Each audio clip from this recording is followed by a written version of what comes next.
El laberinto dorado del Hotel Imperator de Madrid se había tragado a Clara. Agotada tras una presentación extenuante, lo único que anhelaba era el refugio de su modesta habitación, pero una tarjeta defectuosa y una puerta apenas entornada la condujeron al lugar equivocado. La suite presidencial, un ático cavernoso envuelto en la penumbra y el aroma a whisky caro. El salón estaba vacío, pero un leve sonido desde el dormitorio la atrajo con una creciente sensación de pavor. Allí, emergiendo de una nube de vapor, un hombre cuya presencia llenaba todo el espacio. Estaba esculpido en mármol y violencia. Una toalla ceñida a la cadera, y una red de cicatrices desvaídas sobre el torso que contaban historias que ella jamás podría comprender. Era Marco Montenegro. El fantasma. No habló, no se movió. Simplemente la observó con una mirada fría, calculadora, que pesaba sobre ella como una sentencia. Paralizada, Clara solo pudo susurrar una disculpa, con la voz rota pero manteniendo la mirada, negándose a quebrarse.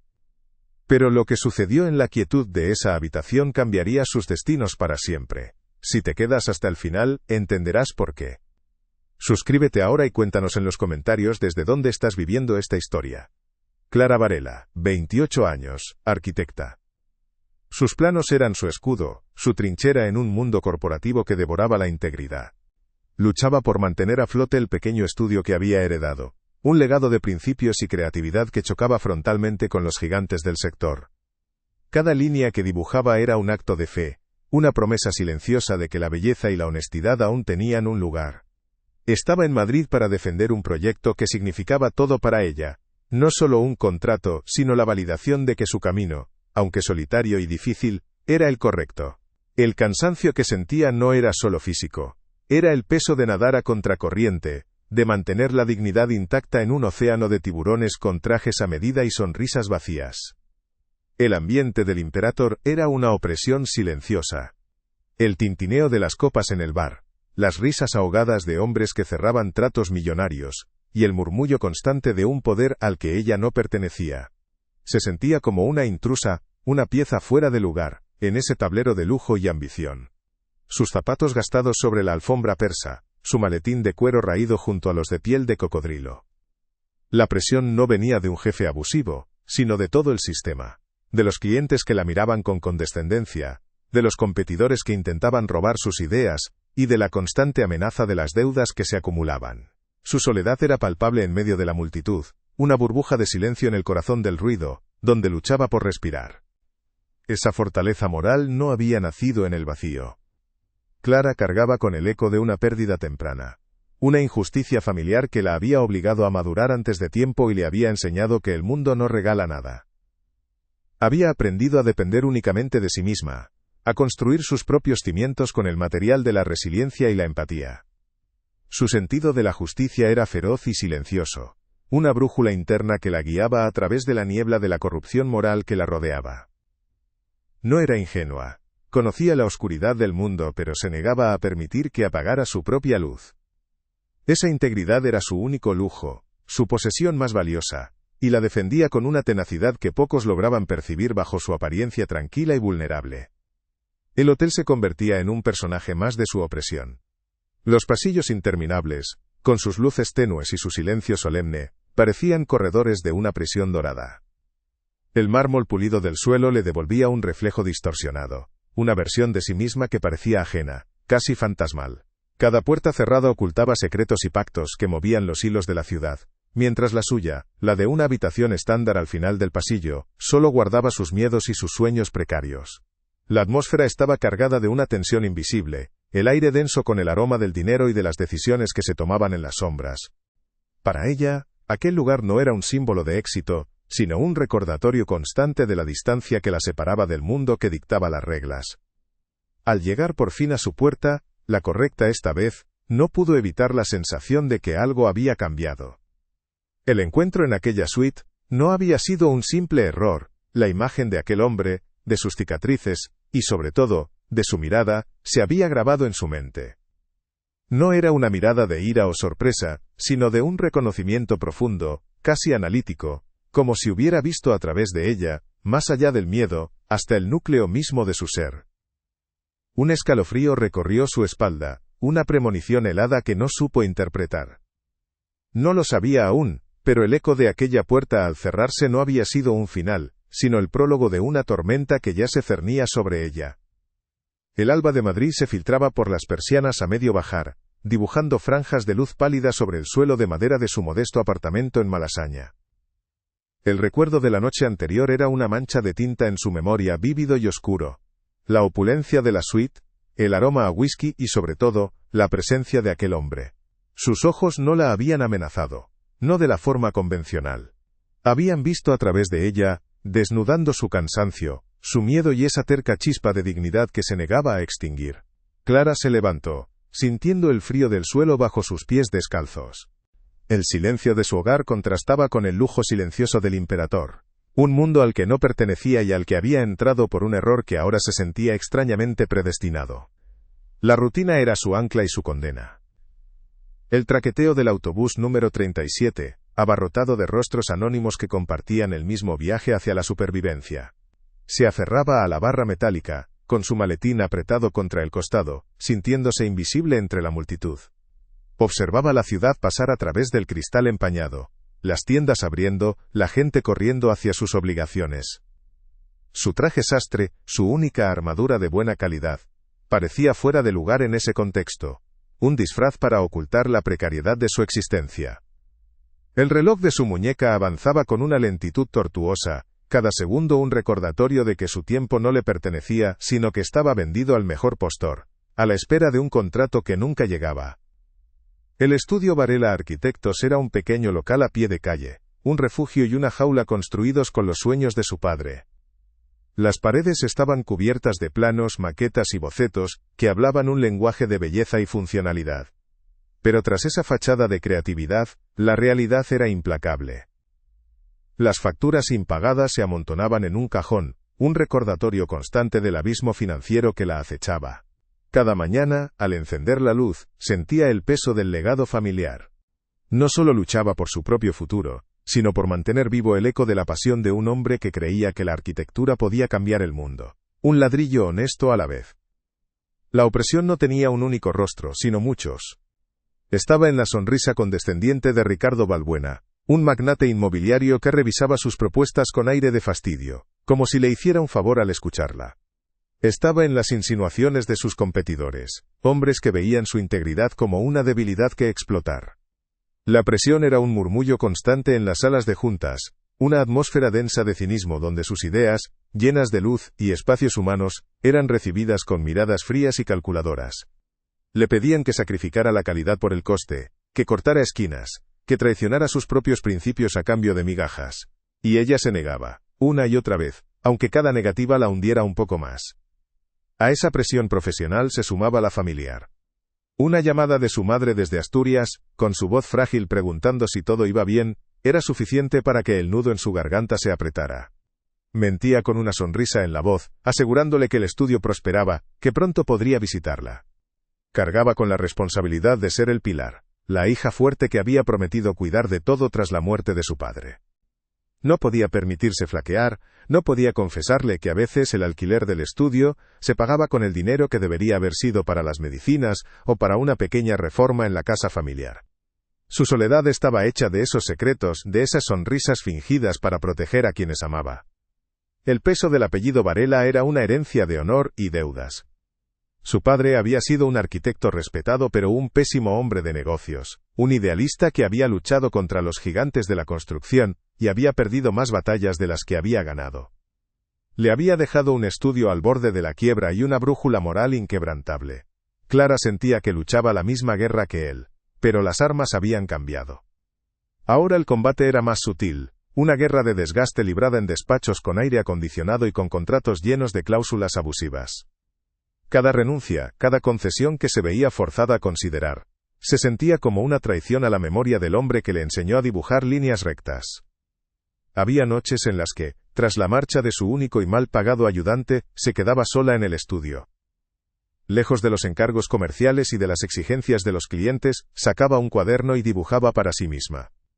Diseñaba casas imposibles suspendidas en acantilados, bibliotecas con techos de cristal que se abrían a las estrellas, espacios que eran pura poesía. Eran líneas que no buscaban complacer a nadie, que nacían de un lugar profundo y sincero. En esos momentos, rodeada por el silencio de la noche y el olor a papel y grafito, Clara existía de verdad.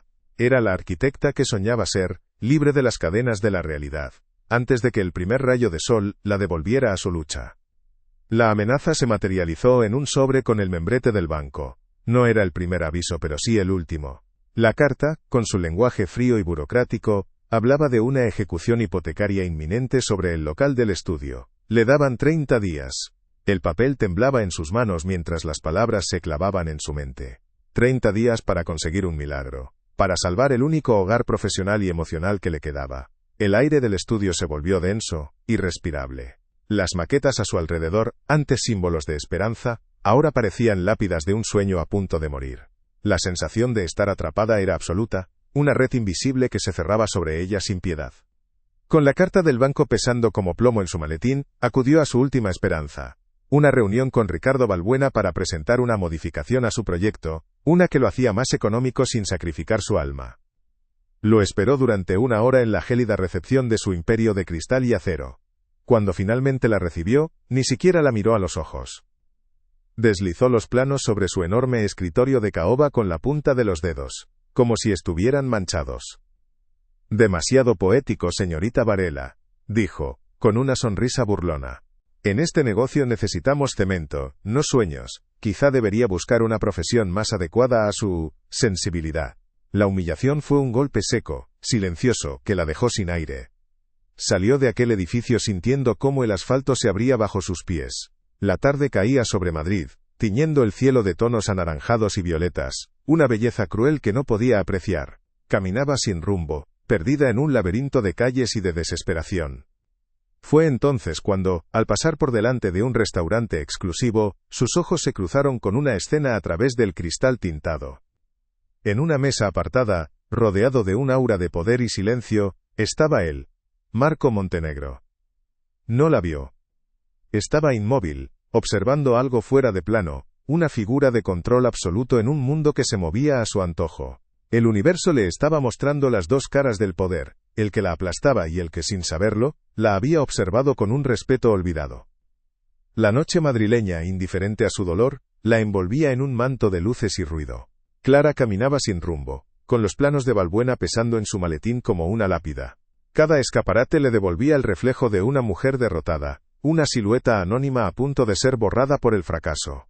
El aire vibraba con la energía de una ciudad que nunca dormía, pero en su interior solo había un silencio sepulcral, el eco de una puerta cerrándose para siempre. Fue entonces cuando sus pies la detuvieron, casi por inercia, frente al mismo restaurante de antes. A través del cristal, la mesa de Marco Montenegro estaba vacía. Sintió un extraño alivio, una punzada de decepción. No sabía por qué, pero la imagen de su poder silencioso se había convertido en un extraño contrapunto a la humillación que acababa de sufrir. Justo en ese instante, la puerta del local se abrió con una carcajada estridente. Era Ricardo Balbuena, flanqueado por dos socios de sonrisas idénticas y vacías. El olor a vino caro y a arrogancia se derramó sobre la acera. Al verla allí inmóvil bajo la luz de una farola, la expresión de Balbuena se torció en una mueca de desprecio. La suerte, al parecer, disfrutaba siendo cruel. Se acercó a ella, invadiendo su espacio personal con la confianza de un depredador que sabe que su presa no puede huir. Sus socios se detuvieron unos pasos más atrás, disfrutando del espectáculo que estaba a punto de comenzar, un último acto de humillación para cerrar la noche. Clara se irguió, preparándose para el golpe, su dignidad la única armadura que le quedaba. Señorita Varela, todavía por aquí. Pensé que ya estaría de vuelta en su pueblo, dibujando casitas para pájaros, dijo Balbuena, su voz un veneno dulce. Debe entender que Madrid es para los que construyen imperios, no castillos en el aire. Sus planos son bonitos, sí, como usted, pero inútiles. Cada palabra era un golpe calculado, diseñado para desmoronarla en público. Clara apretó la mandíbula, sintiendo las miradas de los transeúntes curiosos. El nudo en su garganta le impedía hablar, pero sus ojos no se apartaron de los de él. Se negaba a darle la satisfacción de verla llorar, de verla rota. Aguantó la embestida en silencio, una estatua de resistencia frágil en medio de la tormenta de su desprecio. La puerta del restaurante volvió a abrirse, esta vez en silencio. Un frío súbito pareció descender sobre la calle, acallando los murmullos. Marco Montenegro apareció en el umbral. No miró a nadie. Su sola presencia alteró la atmósfera, como un cambio de presión antes de una tormenta. Vestía un traje oscuro que parecía cortado de la misma noche, y se movía con una economía de gestos que denotaba un control absoluto. El aire a su alrededor se enrareció, cargado de un respeto temeroso. Los socios de Balbuena retrocedieron instintivamente un paso. El propio Balbuena, que seguía con su diatriba, se interrumpió al sentir el cambio en el ambiente, girándose lentamente para ver qué había provocado aquel silencio repentino y reverencial. Los ojos de Marco no se posaron en Clara, se fijaron en Balbuena con una intensidad gélida, una mirada que no juzgaba ni amenazaba, sino que simplemente borraba. Era una mirada que lo despojaba de su traje caro, de su reloj de oro y de su poder prestado, dejándolo desnudo y patético bajo la luz de la farola. Balbuena palideció al instante. El color huyó de su rostro y su sonrisa burlona se congeló en una máscara de pánico. Abrió la boca para decir algo, quizás una disculpa, un saludo servil, pero ningún sonido salió. En el mundo de Marco Montenegro, hombres como Ricardo Balbuena eran insectos ruidosos. Y el silencio de Marco era la mano que estaba a punto de aplastarlo sin esfuerzo. Sin una sola palabra, sin un solo gesto, la batalla había terminado. Balbuena, temblando visiblemente, farfulló una excusa ininteligible, y agarrando a sus socios del brazo, se escabulló calle abajo con la prisa de quien huye de un fantasma. La acera quedó sumida en un silencio denso, ocupado únicamente por la imponente figura de Marco y la aturdida presencia de Clara. Él no había hecho nada. Y lo había hecho todo. Había desmantelado a su verdugo con el arma más poderosa que poseía, su mera existencia. Clara sintió que el aire volvía a sus pulmones. Pero era un aire diferente, cargado con el aroma del peligro y de una justicia extraña y oscura que no comprendía. Fue entonces cuando los ojos de Marco se volvieron hacia ella. La frialdad de su mirada se disipó, reemplazada por algo más profundo, un reconocimiento que la atravesó. Ya no era una simple desconocida. La mujer que había irrumpido en su suite. La veía de verdad, el cansancio en sus hombros, el desafío en su postura, la integridad herida pero intacta. Era una mirada que no ofrecía consuelo, sino que parecía entender el peso exacto de la carga que ella llevaba. Por un instante eterno, el ruido de Madrid desapareció y solo existieron ellos dos, conectados por un hilo invisible de vulnerabilidad y poder, de luz y de sombra. Se sintió expuesta, analizada hasta el alma por un hombre que vivía en un mundo regido por reglas que ella ni siquiera conocía. Un coche negro, de cristales tintados y líneas perfectas, se deslizó hasta el bordillo sin hacer ruido, como una criatura de la noche. La puerta trasera se abrió, invitando a su dueño a regresar a su reino de sombras. Marco mantuvo su mirada sobre ella un segundo más. Un segundo que se estiró hasta contener una pregunta sin formular y una respuesta sin dar. Luego, con un asentimiento casi imperceptible, un gesto que era a la vez una despedida y una sentencia, se dio la vuelta y subió al vehículo. La puerta se cerró con un sonido sordo y definitivo. El coche se fundió con el tráfico y desapareció, dejando a Clara sola en la acera, con el corazón latiendo a un ritmo desbocado. El eco de su presencia, sin embargo, permaneció. Era una vibración en el aire, una sensación de frío en la piel. No sentía gratitud, sino una profunda inquietud. Aquel hombre no la había salvado. La había marcado. Había intervenido en su vida, alterando su órbita con la fuerza gravitacional de un planeta oscuro. Miró el espacio vacío donde había estado el coche tratando de entender qué acababa de suceder. No había sido un acto de bondad. Había sido una demostración de poder, una declaración silenciosa. Se había convertido, sin quererlo y sin saber por qué, en una pieza sobre el tablero de ajedrez de Marco Montenegro. Y tenía la terrible certeza de que él acababa de hacer su primer movimiento. Clara reanudó su camino a casa, pero sus pasos ya no eran los de una mujer derrotada. Eran los de alguien que ha mirado al abismo y el abismo le ha devuelto la mirada. La humillación de Balbuena se había desvanecido, reemplazada por un miedo más primordial y una fascinación peligrosa. El mundo, que minutos antes parecía simplemente injusto y cruel, ahora se revelaba como un lugar mucho más complejo y sombrío. Llevaba consigo el peso de aquella mirada, un ancla, que la ataba a un destino que no había elegido. La noche ya no era indiferente, la observaba. Y en algún lugar, en el corazón de esa misma noche, un hombre que era su dueño también la estaba observando. Los días que siguieron al incidente con Balbuena se tejieron con una normalidad forzada. Clara se sumergió en el trabajo, intentando ahogar el recuerdo de aquella noche en tinta y papel de calco. Pero la quietud de su estudio ya no era un refugio. Se había convertido en un espacio de espera, cargado de una tensión que no podía nombrar. Sentía una presencia invisible en su vida, como si una sombra se hubiera adherido a la suya, observándola desde la distancia. Cada vez que el teléfono sonaba con un número desconocido, su corazón daba un vuelco. Cada vez que un coche negro se detenía en la acera de enfrente, contenía la respiración. Sabía, con una certeza irracional y aterradora, que Marco Montenegro no había desaparecido de su vida. Solo había retrocedido a la penumbra desde la que operaba. El primer encuentro fue en un pequeño café de Malasaña, su santuario para los mediodías de desesperación. Él estaba allí, en una mesa esquinada, con un periódico abierto que parecía más un accesorio que un objeto de interés. No la miró cuando entró, pero ella sintió el cambio en la atmósfera, una súbita caída de la temperatura emocional del lugar. Pidió su café de siempre y se sentó de espaldas a él, intentando ignorar el magnetismo que emanaba su quietud. Pero era inútil. Podía sentir sus ojos en su nuca, una mirada que no necesitaba ver para saber que estaba allí. Al salir, sus miradas se cruzaron por un instante. No hubo saludo, ni reconocimiento, solo una afirmación silenciosa de que aquello no era una coincidencia. Se repetía a sí misma que era un espejismo, una sugestión nacida del miedo y del estrés. Aquel hombre pertenecía a un universo paralelo, uno hecho de violencia y secretos, y ella no tenía nada que ver con él.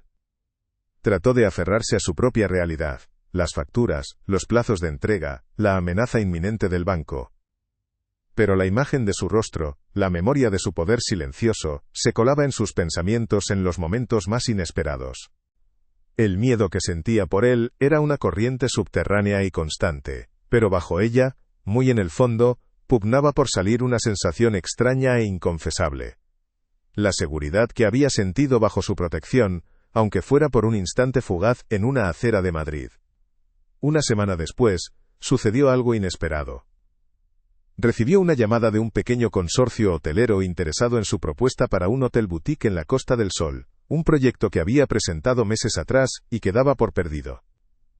La invitaron a una reunión para discutir los detalles. Fue un rayo de luz en su oscuridad, una bocanada de aire fresco que la llenó de una esperanza casi dolorosa. Por primera vez en mucho tiempo, sintió que sus propios méritos, su talento y su perseverancia, podían ser suficientes. Se preparó para la reunión con una dedicación febril, viendo en ella no solo un contrato, sino la oportunidad de reafirmar su propio camino, lejos de las sombras que amenazaban con engullirla. La reunión fue un éxito desconcertante. Los ejecutivos, hombres que en el pasado la habrían despachado con condescendencia, la escucharon con un respeto inusitado. Asentían a sus ideas, elogiaban su visión, y apenas discutieron el presupuesto. Aceptaron sus condiciones con una facilidad que rozaba lo irreal. Clara salió de la sala de juntas flotando en una nube de incredulidad y euforia. Mientras esperaba el ascensor en el vestíbulo de mármol, su mirada se desvió hacia la calle a través de los enormes ventanales. Al otro lado, aparcado en doble fila, el destello de un sedán negro, idéntico al de Marco, captó su atención. El vehículo arrancó y se perdió en el tráfico, justo cuando las puertas del ascensor se abrían. La euforia se congeló en su pecho. La verdad la golpeó con la fuerza de un puñetazo. No había sido suerte, no había sido su talento, había sido él. Desde las sombras, había movido los hilos, allanando su camino con el peso de su influencia invisible. La ira luchaba contra el alivio en su interior, un torbellino de emociones contradictorias que la dejó sin aliento. Se sentía violada en su autonomía, en su lucha personal.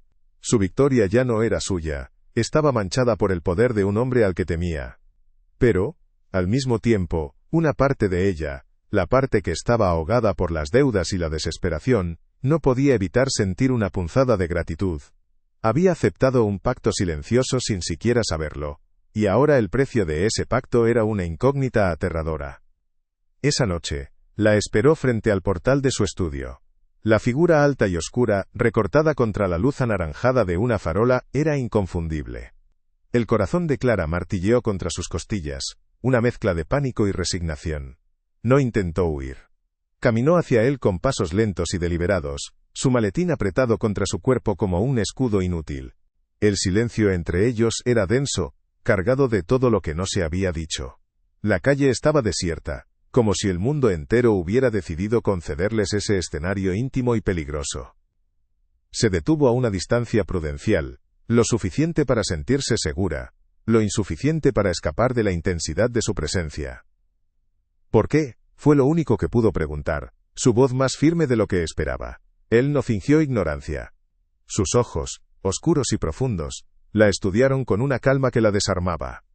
«Usted construye cosas para que perduren», respondió él, su voz un murmullo grave que parecía hacer vibrar el aire. «Es un talento escaso. No debe desperdiciarse». No era una explicación, era una sentencia. En su mundo, el talento era un activo que se protegía o se explotaba.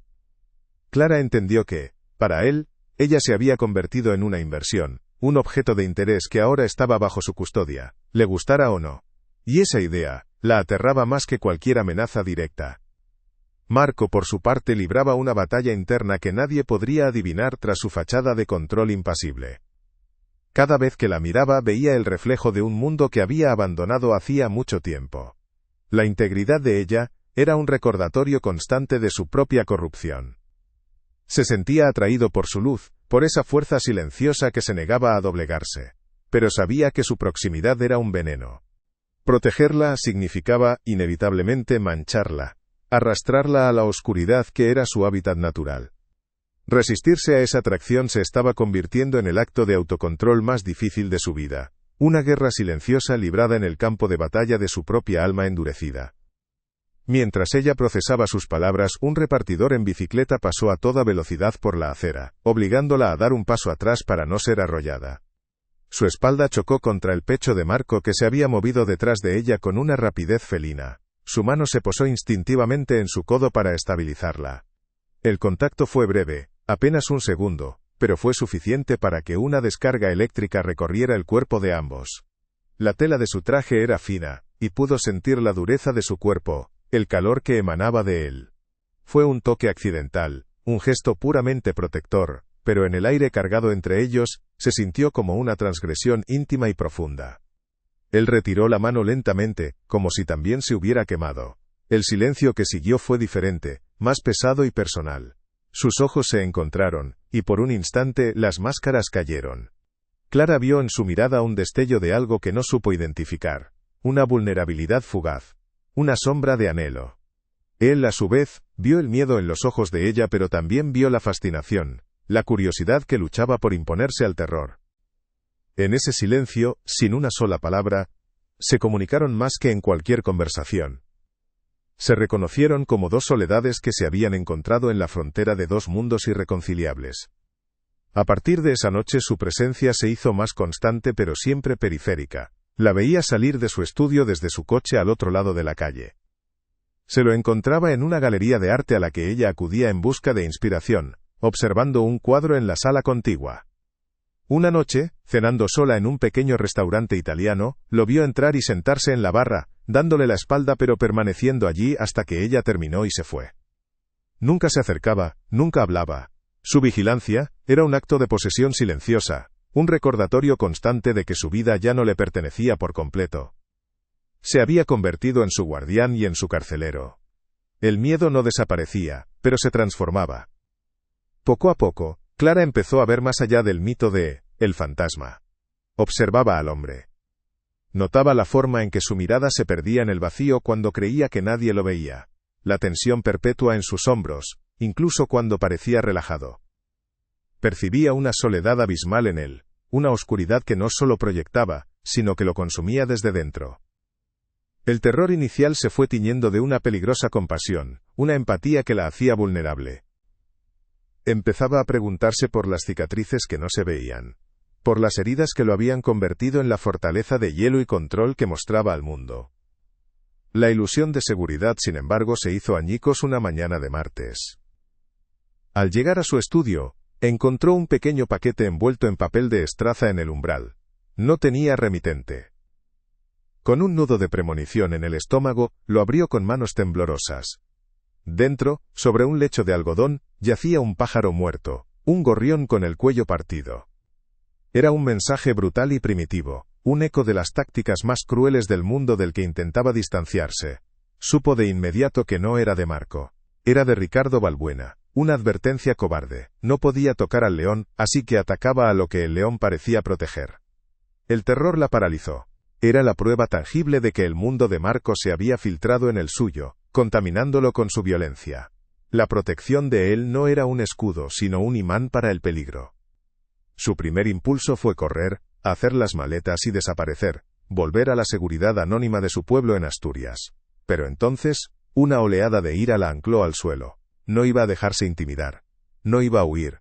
Esta ya no era solo la lucha por su estudio o por su carrera. Era una lucha por su propia alma. No llamó a la policía. ¿De qué serviría? En este nuevo tablero de juego, solo había una persona a la que podía acudir. Una persona que era a la vez la causa y la única posible solución a su problema. Esa misma tarde, con el corazón latiendo con una furia helada, se presentó en el Hotel Imperator. No pidió una cita. Subió directamente a la suite presidencial y exigió ver a Marco Montenegro. Para su sorpresa, los guardias que custodiaban la puerta se apartaron y la dejaron pasar sin hacer una sola pregunta, como si la estuvieran esperando. Lo encontró de pie junto al ventanal, observando la ciudad que se extendía a sus pies como un mapa de su poder. Se giró lentamente al oírla entrar. Clara se detuvo en medio del salón, temblando no solo de miedo sino de una rabia justa. ¿Este es su mundo?, preguntó, su voz cargada de acusación. ¿Así es su protección? Él no se inmutó, su rostro una máscara de granito. Pero sus ojos, al fijarse en ella, revelaron la tormenta que se desataba en su interior. Una furia fría y un profundo autodesprecio, no dirigidos a ella sino a sí mismo por haberla expuesto, y a Balbuena por atreverse a tocarla. Dio un paso hacia ella, luego otro, su imponente figura acortando la distancia hasta que su sombra la cubrió por completo. El aire se volvió denso, eléctrico. Se inclinó ligeramente, su rostro a centímetros del de ella, y su respuesta fue un murmullo bajo, una promesa y una condena. Sí, dijo, y cada sílaba era una piedra. Y ahora, también es el tuyo. Las palabras de él quedaron suspendidas en el aire viciado de la suite. Una sentencia inapelable que la encadenaba a un destino que nunca había buscado. Clara sintió una oleada de furia helada que ahogó por completo el miedo. Había llegado allí buscando respuestas, esperando quizás una negación, una disculpa velada, pero encontró la confirmación más brutal. Dio un paso adelante, rompiendo la distancia que él imponía con su mera presencia. Sus ojos, antes llenos de pánico, ahora ardían con la lumbre de una dignidad acorralada. No era la arquitecta asustada que se había topado con él por error. Era una mujer a la que le habían declarado la guerra en su propio nombre. Y su silencio había terminado. Su voz, cuando habló, ya no temblaba. Era clara, cortante, un instrumento de precisión moral. Esto no es un mundo, señor Montenegro. Es una jaula, replicó ella, cada sílaba cargada de un desprecio que lo sorprendió.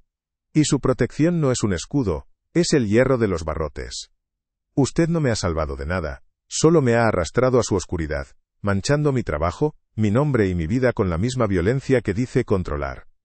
Vio un imperceptible parpadeo en la mirada de él, el primer resquicio en su armadura de indiferencia.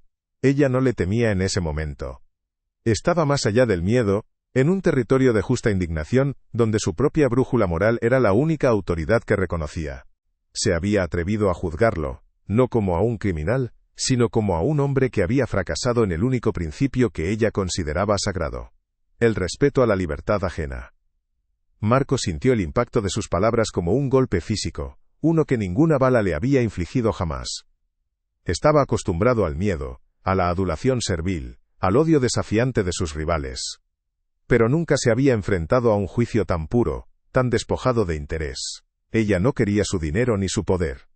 Quería su alma de vuelta, un alma que él había reclamado sin permiso. Vio en sus ojos el reflejo de su propia monstruosidad, la verdad de que su intento de preservar una pequeña luz en el mundo, solo había servido para proyectar sobre ella una sombra más grande y más sucia. Por primera vez en décadas el hombre conocido como el fantasma se sintió visto, despojado de sus leyendas y reducido a la cruda realidad de sus elecciones. Fue entonces cuando el teléfono personal de Marco, un dispositivo encriptado que rara vez sonaba, vibró sobre una mesa de cristal con una urgencia ominosa. Él desvió la mirada de Clara por un instante que bastó para que la tensión en la sala cambiara de moral a letal. Contestó con una sola palabra, un gruñido bajo. Escuchó en silencio, su rostro transformándose lentamente en una máscara de furia gélida, una ira tan controlada que resultaba infinitamente más aterradora que cualquier grito. Colgó sin decir nada más. El silencio que siguió fue pesado, premonitorio.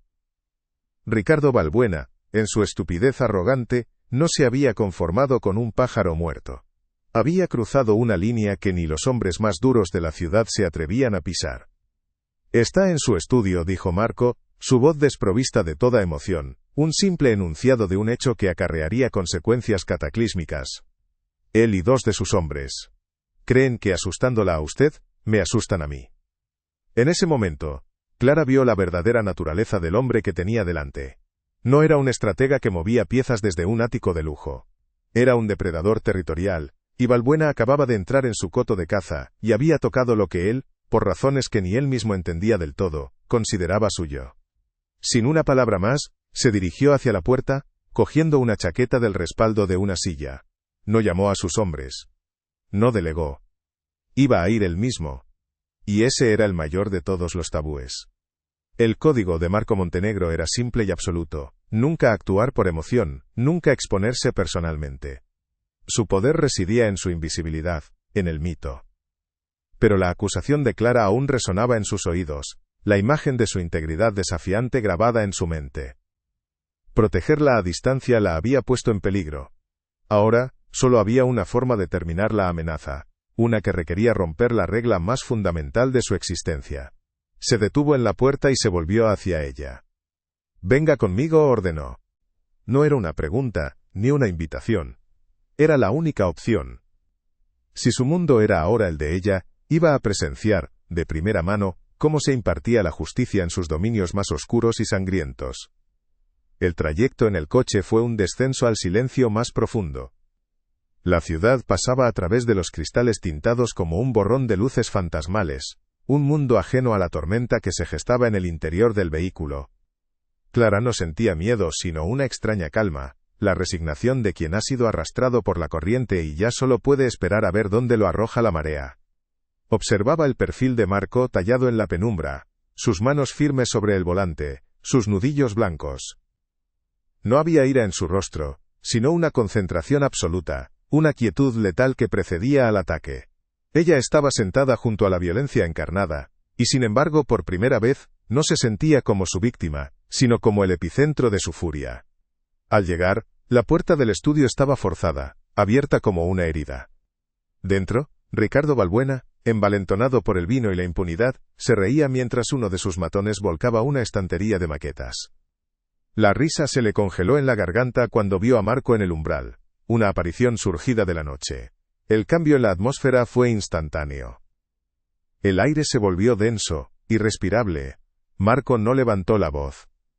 Se acercó a Balbuena con pasos lentos y deliberados, su sombra engulléndolo todo. Mis socios de Marsella estaban muy interesados en saber quién filtró la información de sus cargamentos el año pasado, susurró Marco, su voz apenas audible pero con el peso de una guillotina. Les he dado tu nombre, como un regalo.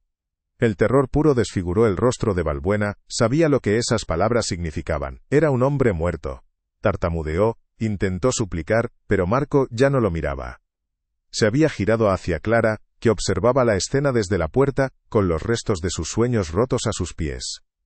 Balbuena y sus hombres huyeron como ratas, dejando tras de sí un silencio devastador, y el eco de una vida destrozada. Marco se quedó inmóvil en medio del pequeño caos, el olor a miedo aún flotando en el aire.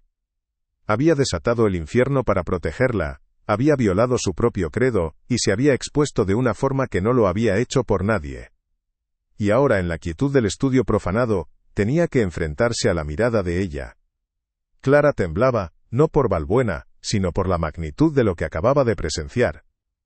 La violencia quirúrgica, el poder absoluto para borrar a un hombre con unas pocas palabras. Vio el coste de su protección, y era abrumador. Levantó la vista hacia Marco.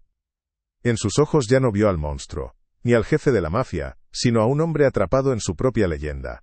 Un hombre que acababa de quemar una parte de su mundo por ella. En un impulso que nació de las profundidades de su ser, acortó la distancia que los separaba. No dijo nada. Simplemente, Levantó una mano temblorosa y la posó suavemente sobre la manga de su traje, sobre su antebrazo. Un toque. Un ancla. Un reconocimiento silencioso de que ambos estaban perdidos. El contacto fue como una deflagración silenciosa. Bajo sus dedos, sintió la tensión de sus músculos, un cuerpo preparado para una guerra perpetua. Él se quedó absolutamente quieto, sorprendido por el gesto. Nadie lo tocaba así, con esa mezcla de fragilidad y audacia, sin miedo y sin sumisión. A través de ese simple punto de contacto, un universo de emociones no dichas fluyó entre ellos. Era gratitud y era terror. Era compasión y era condena. Él había destrozado su santuario para salvarla, y ella, con un solo toque, acababa de encontrar una grieta en la fortaleza de su alma. La guerra había terminado, pero la verdadera batalla, la que librarían en el silencio de sus corazones, no había hecho más que empezar. Si te ha conmovido la intensidad de este momento, dale a me gusta, comparte esta historia con alguien que necesite sentirla, y cuéntanos en los comentarios qué crees que pasará ahora. Tu apoyo nos ayuda a seguir construyendo mundos como este. El contacto se rompió con una lentitud que fue más violenta que cualquier movimiento brusco. Marco retiró el brazo como si la piel de Clara quemara, y en ese gesto se abrió un abismo entre ellos. No hubo una palabra de despedida, ni una mirada final. Simplemente se dio la vuelta y caminó hacia la noche, su silueta absorbida por la oscuridad de la calle, dejando a Clara sola en medio de la devastación que él había provocado y, a la vez, contenido. El eco de sus pasos sobre el asfalto mojado fue el único sonido, un requiem por un momento de conexión que había nacido y muerto en el mismo instante. El silencio que dejó atrás no era paz, sino el vacío ensordecedor de un mundo que se había asomado al borde del suyo para luego retroceder, dejándola con las ruinas y el fantasma de su poder. Los días que siguieron fueron un borrón de trabajo manual y silencio aplastante. Clara barrió los cristales rotos, recogió los fragmentos de sus maquetas y trató de restaurar un orden físico en un intento desesperado por acallar el caos de su mente. Cada gesto era metódico, casi robótico, una forma de no pensar, de no sentir. Pero el silencio de Marco era una presencia tangible, más ruidosa que cualquier amenaza. No hubo llamadas.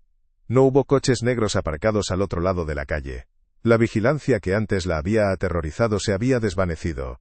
Y su ausencia era una forma de abandono mucho más cruel. Era como si, tras abrirle la puerta a su universo de sombras, se la hubiera cerrado en la cara, dejándola fuera, en un frío que calaba hasta los huesos. Desde su ático en el Imperator, Marco se había impuesto una cuarentena de acero. La intervención personal en el estudio de Clara había enviado ondas de choque a través de su organización y del submundo rival. Romper su propio código, actuar movido por algo que sus hombres no podían entender, era una debilidad que no podía permitirse. Para protegerla de verdad, para borrarla del radar de sus enemigos, tenía que cortar todos los lazos, hacerla invisible de nuevo. Cada informe que leía, cada llamada que hacía para asegurar la red de poder a su alrededor, se sentía como un acto de traición hacia ella. Estaba reconstruyendo los muros de su fortaleza, ladrillo a ladrillo, sabiendo que cada uno de ellos lo alejaba más de la única luz que había penetrado su oscuridad en años. Mientras tanto, el mundo de Clara se reconfiguraba con una facilidad surrealista. El contrato del Hotel Boutique se firmó sin contratiempos, y el primer pago, una cifra que resolvía todos sus problemas financieros de un plumazo, apareció en su cuenta bancaria. Pero la victoria no supo a gloria, sino a ceniza. Cada plano que dibujaba para el nuevo proyecto, cada línea perfecta trazada con pulso firme, se sentía como una mentira. Estaba construyendo sobre cimientos invisibles y corruptos, un éxito comprado con una moneda que no era la suya. La libertad económica que tanto había anhelado, se había convertido en una nueva prisión. Una deuda moral con un fantasma que se negaba a cobrarla, haciendo que su peso fuera aún más insoportable. La soledad se instaló en su apartamento de Malasaña como una niebla densa. Por las noches, se encontraba a sí misma mirando por la ventana hacia la calle vacía, buscando instintivamente la silueta de un coche que ya no estaba allí. El miedo se había transformado en un dolor sordo. Una añoranza por una presencia que nunca debería haber deseado. El mundo había vuelto a su cauce normal, pero ella ya no encajaba en él. Veía la ciudad con otros ojos, consciente de las corrientes subterráneas que la movían, de los pactos silenciosos que se sellaban en las sombras. Se sentía como una exiliada de dos mundos, sin pertenecer ya al de la inocencia, pero sin ser admitida jamás en el de la oscuridad. Una tarde, La lluvia comenzó a golpear contra el cristal recién instalado de su estudio, un tamborileo melancólico, que medía el paso de las horas vacías. Observaba las gotas de agua resbalar por la superficie, distorsionando las luces de la ciudad hasta convertirlas en manchas de color impresionistas. Madrid, antes un monstruo de cemento y ambición, ahora le parecía una metrópolis solitaria, un reflejo de su propio aislamiento. El sonido rítmico de la lluvia era la única compañía en el silencio de su estudio reconstruido, un espacio que, aunque impecable y nuevo, había perdido su alma. Se sentía como un escenario perfectamente montado después de que los actores se hubieran marchado para siempre, dejando solo el eco de un drama inolvidable. Fue entonces, observando su propio reflejo superpuesto al paisaje urbano, cuando lo comprendió con una lucidez dolorosa. Él no se había ido por crueldad o indiferencia. Se había alejado para protegerla. Su desaparición era el acto final de su intervención, el más costoso y definitivo. Para mantenerla a salvo de su mundo, tenía que expulsarla de él por completo. No era un abandono, era un sacrificio. La comprensión no alivió el dolor, pero lo transformó. La angustia se convirtió en una pena profunda y serena, el reconocimiento de que algunos vínculos son tan peligrosos que su única expresión posible es la distancia, su única prueba de afecto es la ausencia. Con esta nueva claridad, Clara encontró una fuerza que no sabía que poseía. Se sumergió en el proyecto del Hotel Boutique con una devoción feroz. Su trabajo ya no era una huida, sino una afirmación. Cada decisión de diseño, cada material elegido, era un acto de voluntad.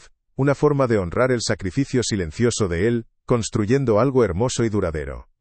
Se negaba a dejar que la oscuridad de los cimientos manchara la belleza de la estructura.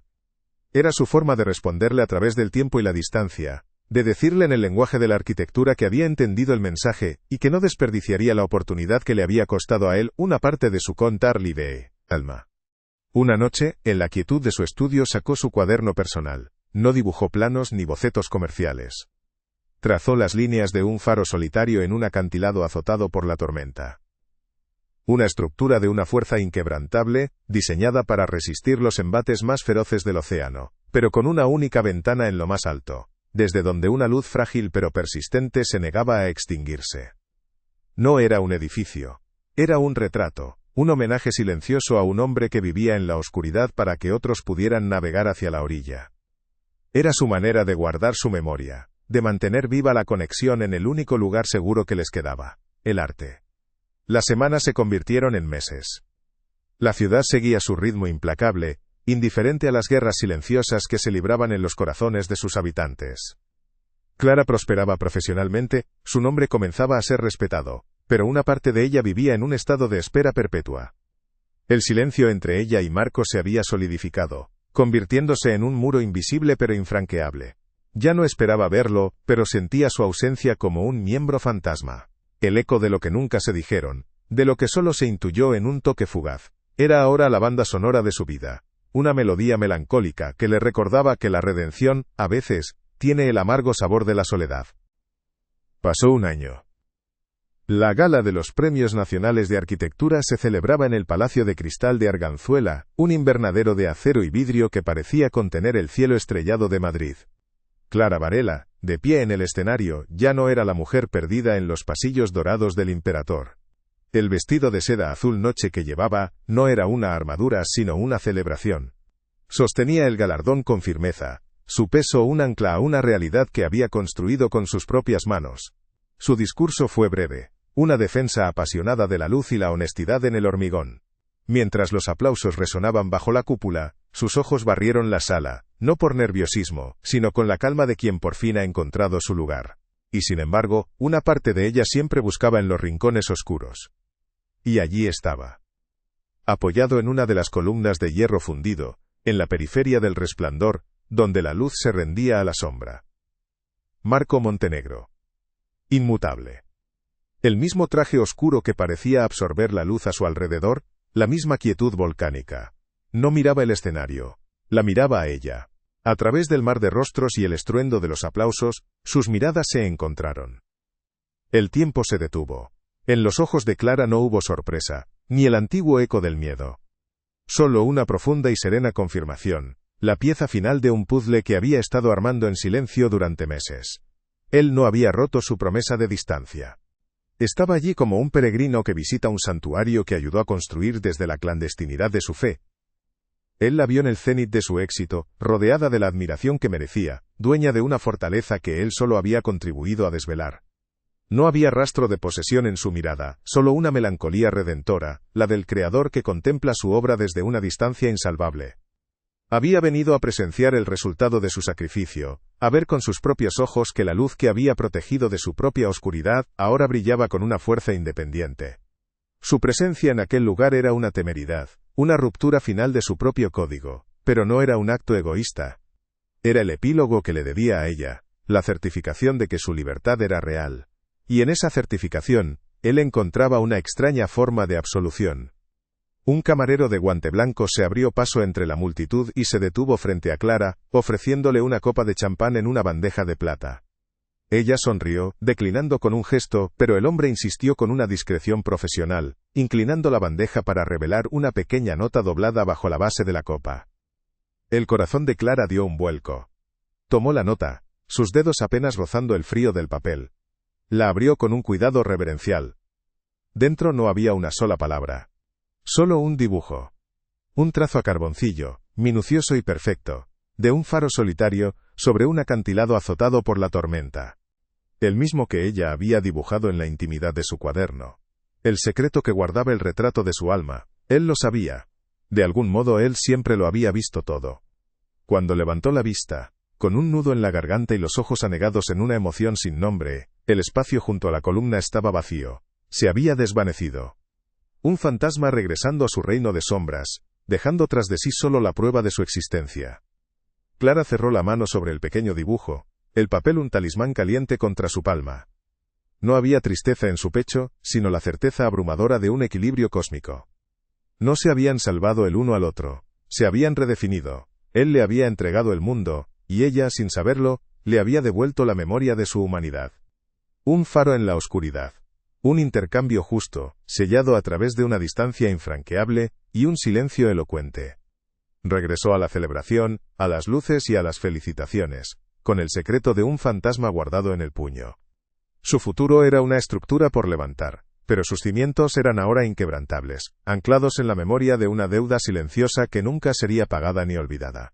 Ambos habían sido transformados, marcados para siempre por el eco de lo que nunca pudo ser. Hay amores que no se escriben con finales felices, sino con faros que parpadean en la inmensidad de la tormenta, guiando barcos que nunca llegarán a su puerto. Si esta historia ha encendido una luz en tu interior, suscríbete, compártela, y dinos en los comentarios qué significa para ti un vínculo que trasciende la distancia. Vuestra voz es el faro que ilumina nuestro camino.